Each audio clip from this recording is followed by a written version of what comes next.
Good afternoon. This is Michael Hanley from HanleyofArabia.com out of Dammam, Saudi Arabia. In this video, I'll be discussing the Islamic pillar of alms. Alms is charity, giving to those who are in need. There's lots of poverty in Saudi Arabia. You can't believe how many poverty-stricken people that are here. And this cuts across the grains of Western concept of Saudi Arabia being this extremely wealthy country. It has wealth, obviously, in the upper echelons. It is the biggest economy in the Middle East. But in terms of GDP, which is gross domestic product per person, the other Gulf countries such as Kuwait, Oman, Bahrain, and Qatar, and especially UAE, Dubai, and Abu Dhabi are much more wealthy per person.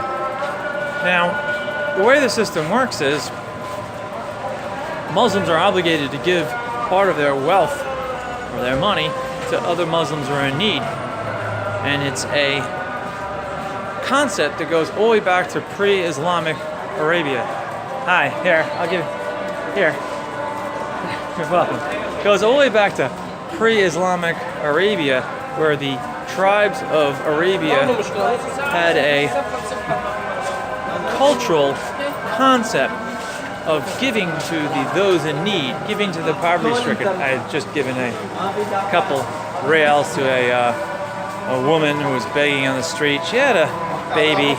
She was Middle Eastern in terms of her physiognomic characteristics, but I couldn't tell exactly what her nationality was. I mean, she may have been Saudi, though probably not.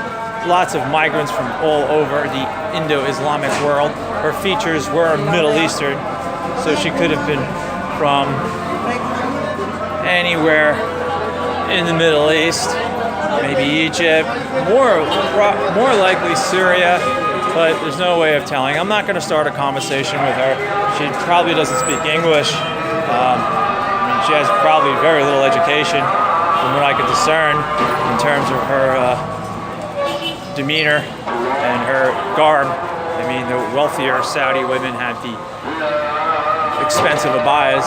Hers were not. And she had a baby that was probably hungry, so she could certainly use the money.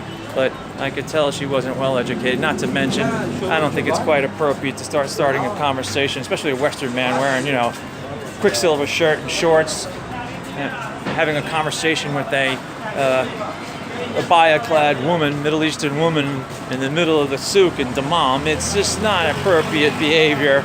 It's going to create curiosity, to say the least. They'll be wondering, the other men around, why you're talking to her, and it could even spark curiosity among the religious police. And the religious police are everywhere.